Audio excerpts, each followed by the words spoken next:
So hello everyone, welcome back to my channel once again. तो आज हम solve करेंगे आज का प्रॉब्लम ऑफ द डे, जो कि है चेरी पिकअप 2, लीड कोड 1463। अब क्या कह रहा है, हमें गिवन है रो इनटू कॉलम मैट्रिक्स दे रखी है ग्रिड नाम का, मतलब m इंटू n, ठीक है, 2D एरे है जिसमें ग्रिड आई जे रिप्रेजेंट कर रहा है number of cherries that you can collect from I J cell. तो कोई भी एक पर्टिकुलर सेल है आई जे, मान के चलो एक ग्रिड जैसा मैं बना लेता हूँ, ठीक है ना, ऐसा सा कुछ है ना। और मान के चलो हम यहाँ पे है ना, ये हमारा आई और जे है, ठीक है। और हमें दो रोबोट्स दे रखी है, ठीक है, that can collect cherries for you. तो वो रोबोट जो है वो हमारे लिए चेरी कलेक्ट करेंगे। रोबोट वन कहाँ पे है? टॉप लेफ्ट कॉर्नर, मतलब रोबोट वन यहाँ है 0 0 पे। वहीं रोबोट टू कहाँ पे है? टॉप राइट कॉर्नर, मतलब इस जगह पे। तो 0 2 हो गया है ना। मान के चलो, तो ये अगर हम 0 1 2 कर देते हैं तो रोबोट टू हमारा इस कोने पे है, columns minus one. Return the maximum number of cherries collection using both robots by following the rules below. तो हमें इनने कुछ रूल्स दे रखी है और उसके थ्रू हमें मैक्सिमाइज करना है अपने चेरीज के कलेक्शन को, ठीक है। अब क्या कह रहा है कि कोई भी सेल आई जे हो तो robot can move to cell I plus one J minus one. तो ये कुछ पर्टिकुलर रूल्स इनने दे रखी है, ठीक है। कहाँ कहाँ जा सकते हैं हम? तो कोई भी मान के चलो पर्टिकुलर, खैर पहले देख लेते हैं और क्या कह रहा है। तो when any robot passes through a cell it picks up all cherries and the cell becomes an empty, ठीक है। मतलब अगर कोई बाउंड्री को क्रॉस कर जाता है तो वो एम्प्टी हो जाएगा, ठीक है। हम्म मतलब उस वहाँ नहीं नहीं नहीं, इसका मतलब कुछ और है कि वो जब भी कोई सेल को पास करता है तो उसकी चेरीज को कलेक्ट कर लेता है, ठीक है, और उस सेल को एम्प्टी कर देता है, ठीक है, ये इसका मतलब है। उसके बाद क्या कह रहा है, अगर robot stay in the same cell only one takes the, अगर हाँ अगर दोनों रोबोट कोई सेम पर्टिकुलर सेल पर आ जाए, है ना, तो ये R1 R2 जब मूव करेंगे तो किसी पर्टिकुलर सेल पर मान लो दोनों पहुंच गए तो कोई एक ही कलेक्ट कर रहा होगा, है ना, क्योंकि ऐसा तो नहीं कि दोनों आपस में बांट लेंगे। क्यों? क्योंकि देखो दोनों रोबोट तो हमारी है ना, हमें क्या करना है, हमें मैक्सिमम चेरी कलेक्ट करने से मतलब होना चाहिए। फर्क नहीं पड़ता रोबोट वन उठाए या रोबोट टू उठाए, दोनों रोबोट तो हमारी ही है ना, राइट। अब क्या कह रहा है, both robot cannot move outside of cost, तो वो बेस केस होगा कि बाहर नहीं जा सकते ग्रिड के। और both robot should reach the bottom row, तो एंड रो जाना होगा। अब पहले हम यहाँ देखते हैं कि वो क्या रहा है कि हमें कहाँ कहाँ मूवमेंट दे रखी है। तो सपोज कोई स्पेसिफिक आई जे अगर हमारे पास पोजीशन है, उसके लिए इन्हें क्या कह रखा है कि हम कहाँ कहाँ मूव कर सकते हैं। एक तो हो गया आई प्लस वन जे, है ना। दूसरा हो गया आई प्लस वन और क्या है ये, आई प्लस वन और जे माइनस वन, है ना, जे माइनस वन। और एक हो गया हमारा आई प्लस वन और जे प्लस वन। अब तीनों में एक चीज तुम ध्यान दो, तो कुछ कॉमन दिख रहा है क्या? है ना, आई प्लस वन आई प्लस वन आई प्लस वन। इसका मतलब कि जो भी मूवमेंट हम करेंगे वो रो तो सेम ही रहेगा, कॉलम ही इंटरफेयर करेगा यहाँ वहां।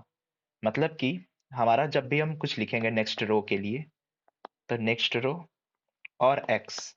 अब एक्स हमारा कुछ भी हो सकता है, जे माइनस वन हो सकता है, जे हो सकता है, या फिर जे प्लस वन हो सकता है ना, तीनों हो सकता है। रो तो हमारा फिक्स है, आई प्लस वन ही होगा। क्लियर? ये चीज हमें पता चल जाती है यहाँ से, है ना। अब जैसे कि इनने दो रोबोट दे रखा है, चलो पहले हम एक रोबोट को लेके देखते हैं, ठीक है, दो हम बाद में देखेंगे, थोड़ा आराम से समझेंगे, क्योंकि ऑफ कोर्स थोड़ा ये दो रोबोट की वजह से ये हार्ड प्रॉब्लम हो जाती है। अगर सिंगल रोबोट होता तो बहुत इजी सा सवाल हो जाता है ये, है ना। तो चलो देखते हैं। अगर हम मान के चलो तुम्हारे पास हम सिर्फ एक रोबोट देते हैं, एक ही रोबोट है हमारे पास, ठीक है, और एक ग्रिड हम ले लेते हैं। सपोज ऐसा सा कुछ है, ठीक है, ये हमारा ग्रिड है। ओके, तो थोड़ा सा ये वियर्ड बन गया, बट दैट्स ओके। है ना, इनिशियली क्या बोला था इन्हें, 0 0 पर रहेगा, है ना। ये हमारा एक रोबोट है। अब अगर तुम ध्यान दो तो हमारे पास कौन कौन से पॉसिबिलिटीज हैं। आई हमारा इधर होता है, रो होता है ना, और जे हमारा कॉलम है। तो इस पर्टिकुलर जगह से एक तो हम क्या कर सकते हैं, आई प्लस वन मतलब नेक्स्ट रो में तो पक्का जाएंगे, है ना। जे माइनस वन क्या होगा, मतलब प्रीवियस रो, है ना, अगले मूवमेंट के पहले वाले कॉलम पे। ये हमारा जे माइनस वन हो गया। जे क्या होगा कि सेम कॉलम में जाओ लेकिन नीचे जाओ। आई प्लस वन तो कंफर्म है ना, अगले रो में ही जाएंगे। तीसरी पॉसिबिलिटी क्या हो गई कि जाओ और जे प्लस वन मतलब अगले वाले कॉलम में नीचे, है ना। ये तीन पॉसिबिलिटी हमें दिख रही है ना। तो अब हमारे पास मान के चलो अगर सिर्फ सिंगल रोबोट है तो हम क्या करेंगे, तो हम मैक्सिमम स्कोर फाइंड करेंगे, है ना। Maximum score of the robot. उसके बाद क्या करेंगे, ट्राई फॉर ऑल पॉसिबिलिटी, है ना, वो नीचे जाते जाएगा फिर।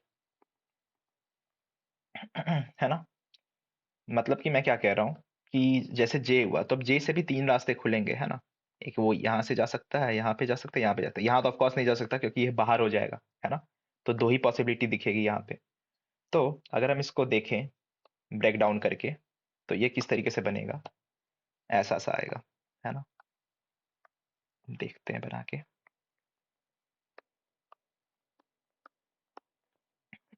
एक तो ये हो गया, और सेम मैं कॉपी कर लेता हूँ, ठीक है। हम्म तो कहाँ के में जाते हैं, जीरो जीरो से दो ही पॉसिबिलिटी है ना, एक तो जे और जे प्लस वन। तो हम देख लेते हैं, एक केस हमारा यहाँ आ गया 1 0, और अगला हमारा यहाँ आ गया 1 1, है ना। सेम गोज फॉर, अब यहाँ भी क्या होगा, यहाँ भी दो तीन पॉसिबिलिटी निकलेंगे इसके अपने अपने। एक तो इधर हो गया, एक यहाँ पे, एक यहाँ पे। इसके लिए भी निकलेगी, एक यहाँ पे, एक यहाँ पे, एक यहाँ पे, है ना। इसके लिए देखो प्रॉपर तीन है, मतलब ये बाहर तो कोई भी नहीं जा रहा है ना। चलो इसको भी ड्रॉ करते हैं कि क्या होगा। मतलब बेसिकली मैं क्या कहना चाहता हूँ कि जो भी हमारा रिजल्ट होगा उसमें हम क्या ऐड करेंगे। तो इनिशियली हमारा तो 0 0 से स्टार्ट हो रहा था, है ना। ग्रिड देखो 0 0 से स्टार्ट हो रहा था, उसमें हम ऐड करेंगे मैक्सिमम डीएफएस, ये फंक्शन मान के चलो, ठीक है। जितना भी हम डेप्थ में जाते जाएंगे उसमें क्या है, i+1 तो फिक्स रहेगा, है ना। रो तो अगली हम मूव करते ही जाएंगे। और एक्स, क्लियर हो रहा है। ये सिर्फ एक रोबोट के लिए, अभी कंफ्यूज मत होना, अभी बस ध्यान में रखो, दो रोबोट भूल जाओगे कुछ है, सिर्फ एक ही रोबोट है मेरे पास। i+1 और एक्स, एक्स में हमारे पास क्या क्या पॉसिबिलिटीज हो सकती है, तो j+1 हो सकती है, जे हो सकती है, और j-1 हो सकती है ना। तो हमारा फिलहाल के लिए आंसर ऐसा सा कुछ आएगा, राइट। कैसे, वही मैं एक्सप्लोर करते हैं यहाँ पे। तो अब देखो, अब इसको वापस से बनाते हैं, है ना, कि अब यहाँ पे क्या होगा। और एक यहाँ पे, तो दो ही पॉसिबिलिटीज है ना हमारे पास यहाँ पे। वो क्या क्या हो जाएंगी, एक तो पॉसिबिलिटी हो गया हमारे पास जस्ट नेक्स्ट रो, यहाँ पे हो जाएगा 2 0, और अगली क्या हो जाएगी हमारे पास 2 1, है ना। अब फर्दर इसके भी पॉसिबिलिटी टूटेंगे, एक इधर जाएगा, एक इधर जाएगा, एक इधर जाएगा। सेम यहाँ पे, यहाँ पे, यहाँ पे, है ना। अब ये 1 1 वाला है, इसके भी तो निकलेंगे अपने, इसके तीन पॉसिबिलिटीज दिख रहे हैं, है ना। तो एक ये हो गया, और एक ये,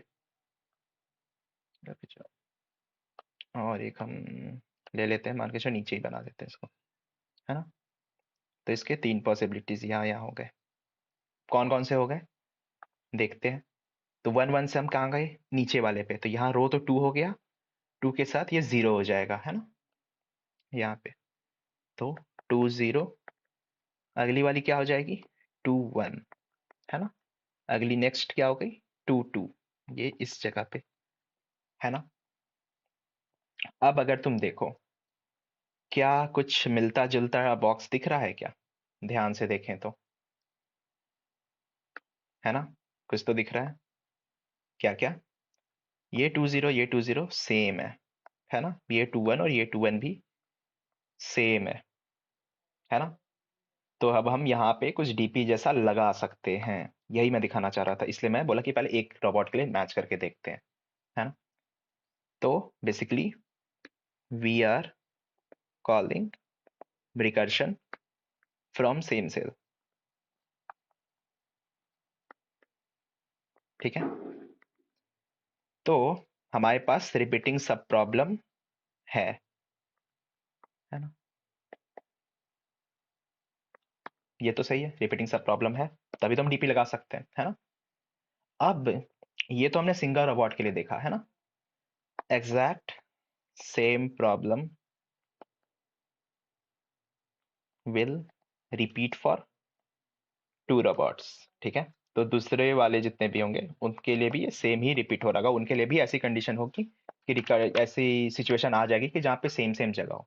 कैसे, अब चलो इसको लेके चलते हैं, एग्जाम्पल हम लेंगे यहाँ पे, है ना। एक तो आई होप यहाँ तक क्लियर होगा, अगर नहीं हुआ तो एक बार इसे दोबारा से देखना, ठीक है, क्योंकि इसके बाद ही हम नेक्स्ट वाले पे मूव करेंगे। अब यहाँ पे हम दोनों रोबोट्स को लेके देखेंगे, ठीक है।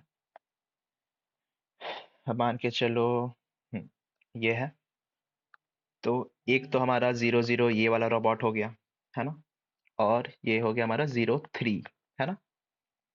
तो ये हमारा हो गया R1 और ये R2, ये दो रोबोट्स हैं हमारे, ठीक है। अब इनके रास्ते कहाँ कहाँ से निकलेंगे, एक तो ये हो गया, एक ये हो गया, एक ये हो गया, सेम एक यहाँ हो गया, एक यहाँ हो गया, एक इधर हो गया बाहर। तो ये दो तो बाहर ही हो गए। तो चलो इसको हम ड्रॉ करते हैं अब, कि क्या क्या पॉसिबिलिटी निकलेंगे बेस्ट।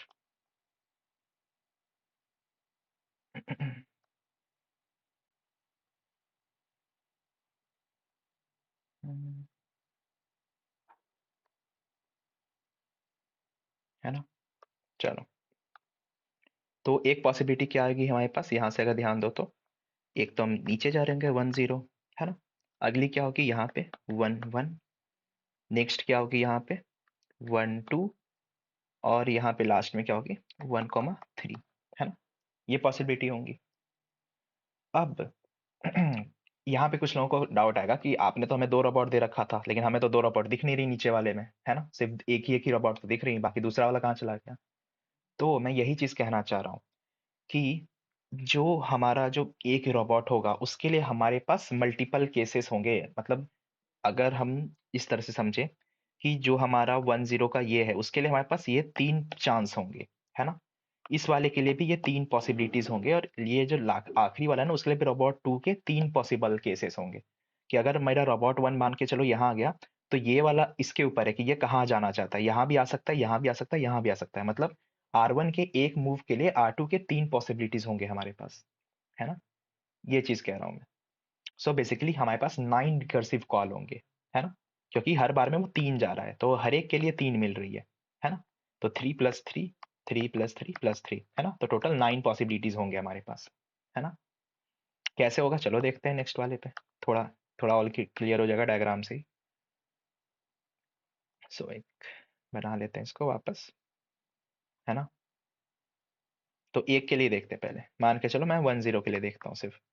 तो 1 0 के लिए हमारे पास क्या क्या हो जाएगा, है ना। एक तो 1 0 यहाँ पे खुद था, एक पॉसिबिलिटी हम मान के चलो 1 2 का लेते हैं इसका। तो 1 2 उसके लिए यहाँ भी आ सकता है ना। और एक 1 0 यहाँ पे रहेगा, उसके लिए 1 3 यहाँ पे भी आ सकता है ना।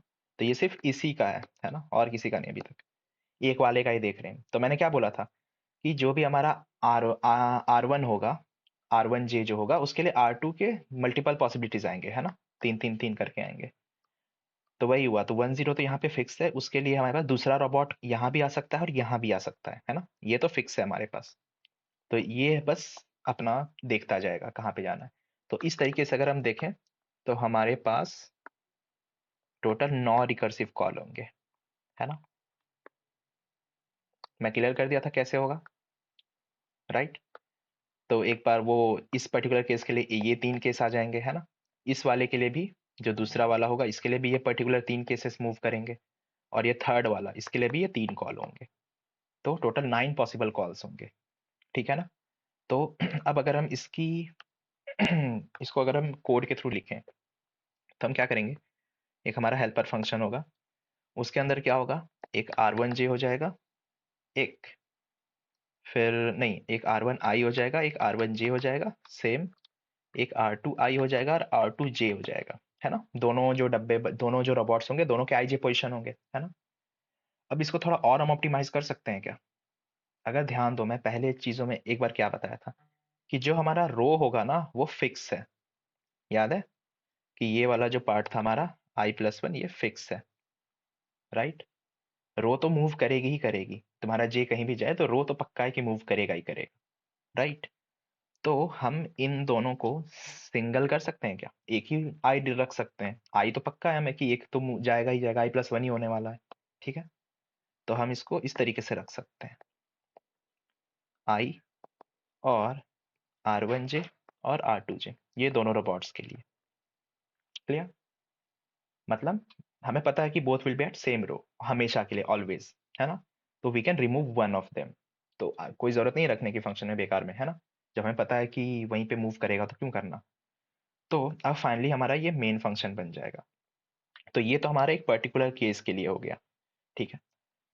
और बेस केसेस हमें पता ही है कि क्या होगी, अगर वो m और n वो क्रॉस कर जाएगी तो ये हमारा बेस, तो हम शायद कोड के लिए प्रिपेयर हो गए हैं। अब थोड़ा बहुत अगर हम कोड करेंगे तो आइडिया लग जाएगा हम क्या किया है हमने, ठीक है। और हमारा आंसर क्या होगा, चलो ये तो इसकी बात होगी। अब हमारा आंसर्स कैसे निकालेंगे, तो जो हमारा आंसर होगा उसमें हम यहाँ पे क्या ऐड करेंगे, ग्रेड ऑफ आई और r1j, और एक और क्या होगा, ग्रेड ऑफ आई और r2j, है ना। दोनों रोबोट्स के लिए चाहिए हमें, है ना। दोनों रोबोट जितना ला करके देगा वही तो हो रहा है ना यहाँ पे। अगर इनके टेस्ट केस देखो तो इनका पाथ क्या है 3252, और ये रोबोट 2 जा रहा है 1551। उसके बाद दोनों को ऐड कर दे रहे हैं, इससे 12 आ रहा है, इससे भी 12 आ रहा है, तो टोटल 24। तो इस तरीके से हमें इसमें भी आंसर कर ऐड करना पड़ेगा। लेकिन लेकिन एक चीज और क्या आएगी यहाँ पे, कि अगर मान के चलो दोनों सेम सेल में पहुंच गए तो क्या हम ऐड करेंगे क्या, नहीं करेंगे ना। कोई एक ही रोबोट उठाएगा, इनने लिखा हुआ था यहाँ पे, है ना, कि if when both robots stay in the same cell only one takes the cherries, है ना। तो जब दोनों सेम जगह पे पहुंच गए तो हम यहाँ पे एक कंडीशन लगाएंगे, कब, कि इफ r1 ऑफ i मतलब r1j जो होगा वो नॉट इक्वल टू होगा r2j, तभी ये वाला कंडीशन तुम चलाना, ठीक है। कि जब वो दोनों सेम सेल में नहीं होंगे तभी हम ऐड कर रहे होंगे, मतलब डिफरेंट है। अगर सेम सेल में हो तो कोई हमारे पास ऑलरेडी कैलकुलेट किया हुआ है ना, हमारा रोबोट वन वहां पे ऑलरेडी बैठा हुआ है, उसने कैलकुलेट कर लिया होगा, उसने उठा लिया होगा चेरीज को, तो वो ये क्या ही उठाएगा। तो इस चीज को हमें ध्यान रखना पड़ेगा, राइट। तो अब हमारा फंक्शन किस तरह से दिखेगा, तो i+1 तो फिक्स है, और ये x और एक y, है ना। अब x के लिए हमारे पास कितने पॉसिबल केसेस होंगे, वही होगा r1 होगा j-1, फिर r1j और r1j+1, है ना। ये केसेस हो गए। y के लिए भी सिमिलरली होगा r2j-1, r2j और r2j+1, ठीक है। तो यही हमारे 9 पॉसिबल पेयर्स हैं जो मैं बता रहा था, ठीक है। और इनमें आउट ऑफ दिस हमें मैक्सिमम चाहिए, ठीक है। तो आई होप ये क्लियर हो गया होगा कि मैं किस तरीके से करने वाला हूँ या क्या अप्रोच रहेगी इसकी, ठीक है। तो अब सीधा कोड पे मूव करते हैं, है ना। चलो अब हम देखते हैं यहाँ पे। तो एक तो हमारा चेरी पिकअप मेन फंक्शन है, चलो पहले इसी को ही लिख लेते हैं हम डायरेक्ट, है ना। तो एक होगी इंट m हमारे पास, ये हो जाएगी ग्रेड की लेंथ, ये रो का काम हो गया, और एक हो जाएगा हमारे पास n, ये हो जाएगा ग्रेड 0, ये हमारा कॉलम का काम कर देगा, है ना। और एक हम डीपी इनिशियलाइज कर लेते हैं, न्यू इंट, है ना, m n और n, है ना। m क्या है यहाँ पे, i के लिए काम करेगा, और n एक जो n है बीच वाला ये r1 का काम करेगा, ठीक है। और दूसरा वाला r2 का, मतलब एक रोबोट 1 और रोबोट 2 का, क्लियर। अब ऑफ कोर्स ये 3D है तो हमें इसका ध्यान रखना पड़ेगा, ARR 2D सबके अंदर हमेशा की तरह हम क्या करते थे DPRA में -1 फिल करेंगे, है ना। और इंडायरेक्ट 2D इन DP, है ना, 2, और इसके अंदर हम डाल देते हैं array of 1D। इससे हम घुस जाएंगे उस पर्टिकुलर एलिमेंट के अंदर और फिल कर दो इसको, arrays dot fill of 1D -1, तो इससे हमारी एरे फिल हो जाएगी, है ना। और जब इनका काम हो जाए तो फाइनली कर दो रिटर्न एक हेल्पर फंक्शन जो हम बनाएंगे, ठीक है। उसमें हो जाएगा ग्रिड 0 0 और n-1, है ना। तो ये हमें बनाना है अब हेल्पर फंक्शन अपना, तो बनाते हैं अब। तो एक तो हम डीपी बना लेते हैं अपना, है ना, 3 साइज का जो हमने था, ठीक है। हेल्पर में पहले तो ग्रेड गया, int of I, int of robot 1 और इंट ऑफ robot 2, है ना। ये वही है r1j r2j हमारा, है ना, जो j टाइम्स चल रहा होगा अपने अपने तरीके से। तो यहाँ पे भी हम वही चीज़ें लिखेंगे। क्या क्या? इन एम और एन, है ना? ये दोनों तो सेम ही रहेगी यहाँ भी। ठीक है। और अब हम अपना बेस केस लिखना शुरू करेंगे दोनों के लिए। क्या क्या? अगर हमारा रोबोट वन जो है वो लेस देन ज़ीरो हो जाए, या फिर रोबोट टू हमारा लेस देन ज़ीरो हो जाए, या फिर रोबोट वन हमारा पाथ को क्रॉस कर जाए, है ना? तो ये हमारे बेस केस है सिर्फ रोबोट्स वाले के लिए, है ना, कॉलम वाले के लिए, जे जो हमारा चल रहा होगा वो दोनों के लिए, कि कहीं बाहर ना निकल जाए। अगर ऐसा कुछ होता है तो सीधा कर दो रिटर्न वहाँ से ज़ीरो, है ना? और अब हमारे रो के लिए लिख लेते हैं, अगर ये क्रॉस कर जाता है एम को तो ये रिटर्न ज़ीरो कर देगा यहाँ से, है ना?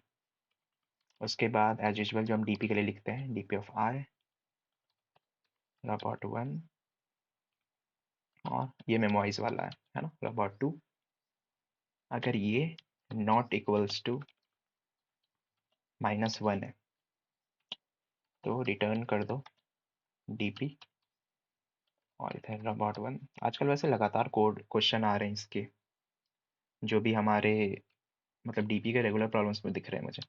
तो जो लोग को डीपी नहीं आती है तो उनको भी आ जाएगा, मतलब अगर रेगुलर इस तरह से क्वेश्चन सॉल्व करते हुए चलोगे तो हर दिन मतलब काफ़ी हद तक क्लियर हो जाएगा किस तरह से काम करती है ना? तो ये हमारा मेमोराइज का काम हो गया। अब एक हम आंसर बना लेते हैं, है ना? और आंसर में हम ऐड कर देंगे किसको? ग्रेड ऑफ आई, वही जो हमने अपने अभी अभी जस्ट देखा था, है ना? और रोबोट वन को हमने ऐड कर दिया। उसके बाद हम क्या कर रहे थे, हम चेक कर रहे थे कि क्या दोनों सेम सेल में मौजूद हैं क्या। Robot one is not equals to robot two, अगर इक्वल दोनों नहीं है तो ही तो ऐड कर दो इसमें, वरना वो ऑलरेडी वन ने उठा लिया है, रोबोट वन ने उठा लिया है ना? तो ग्रेड ऑफ आई, और यहाँ पे हो जाएगा रोबोट टू। ठीक है। अब ये यहाँ तक का काम क्लियर है, ये तो स्पेसिफिक सेल के लिए हो गया। अब आगे के लिए नेक्स्ट रोज के लिए, है ना, मैक्स ऑफ नेक्स्ट रो, इसको फिलहाल के लिए जीरो कर लेते हैं। अब हम इसमें चलना स्टार्ट करेंगे। For int x equals to robot of one -1। अब कुछ लोगों को यहाँ पे डाउट आ सकती है, बट कोई नहीं, मैं क्लियर करूँगा यहीं पे। तो x प्लस प्लस, और for int of y equals to robot two -1, है ना?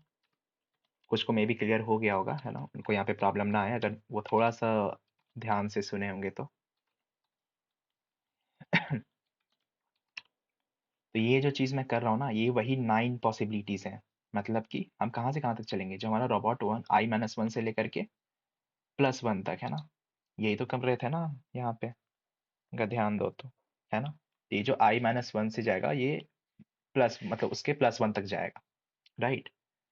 तो अब वो हर एक के लिए कैलकुलेट करेंगे, इसके लिए भी ये 3 केसेस आएंगे, है ना? अगर तुम लूप में ध्यान दो कि यहाँ पे क्या हो रहा है, एक रोबोट i-1 के लिए रोबोट 2-1 से लेके कहाँ तक जा रहे हैं, रोबोट 2+1, मतलब हर एक इस इस स्पेसिफिक आई कैरेक्टर के लिए हम ये तीनों को देखेंगे, फिर एक R1J के लिए भी इन तीनों को चेक करेंगे, है ना? फिर इसके लिए भी हम इन तीनों को चेक करेंगे J+1 के लिए भी, तो टोटल 9 पॉसिबल पेयर है, तो उसी को हम यहाँ पे कैलकुलेट कर रहे हैं, है ना?